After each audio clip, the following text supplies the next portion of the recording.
स्वामी प्रसाद मौर्य, जिन्होंने समाजवादी पार्टी छोड़ने का ऐलान कर दिया है। विधान परिषद की सदस्यता से उन्होंने इस्तीफा दे दिया है। अनदेखी किए जाने से वो नाराज थे, अब पार्टी को उन्होंने टाटा बाय बाय बोल दिया है।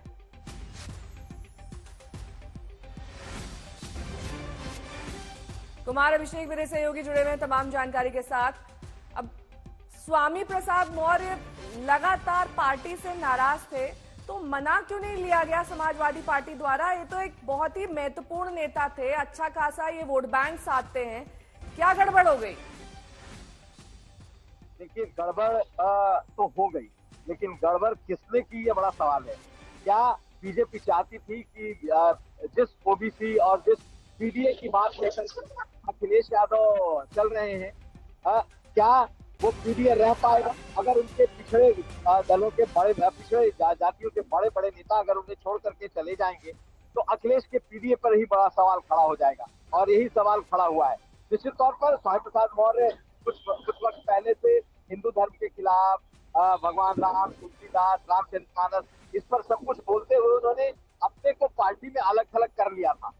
लेकिन पीडीए का वो बड़ा चेहरा थे जिससे दलित और अल्पसंख्यक की बात हो रही थी। ऐसे में उनका जाना एक झटके से कम नहीं है।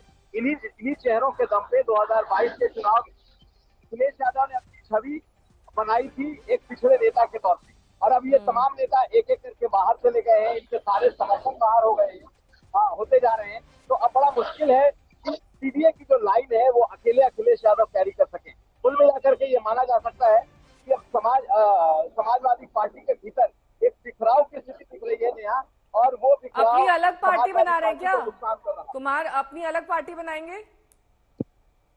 बिल्कुल, वो अपनी अलग पार्टी बनाने जा रहे हैं। 22 तारीख को दिल्ली के तालकटोरा स्टेडियम में उन्होंने अपने समर्थकों की बैठक बुलाई है, और माना यह जा रहा है कि वो अपनी पार्टी उसमें लॉन्च करेंगे। लेकिन उनकी पार्टी का मतलब क्या होगा?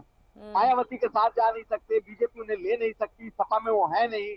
अगर कांग्रेस के साथ कोई गठबंधन हुआ तो समझ में आता है, अन्यथा ये माना जा सकता है कि कहीं ना कहीं इसका फायदा बीजेपी को मिल सकता है। और उनकी बेटी संघमित्रा मौर्य बीजेपी से चुनाव लड़ने जा रही है, चुनाव लड़ सकती है, और वो अभी भी बीजेपी में मजबूती से बनी है। ठीक है, बहुत बहुत शुक्रिया कुमार अभिषेक इस तमाम जानकारी के लिए आपका। और इस्तीफे के बाद पार्टी से स्वामी प्रसाद मौर्य ने क्या कुछ कहा, सुनिए।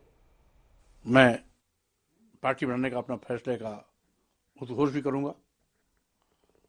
अब जब रणभेरी बच चुकी है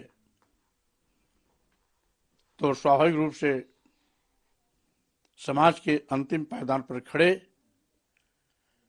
अंतिम व्यक्ति की चाहत के अनुरूप उसके सम्मान, स्वाभिमान, हिस्सेदारी की लड़ाई अब लगातार आगे जारी रहेगी।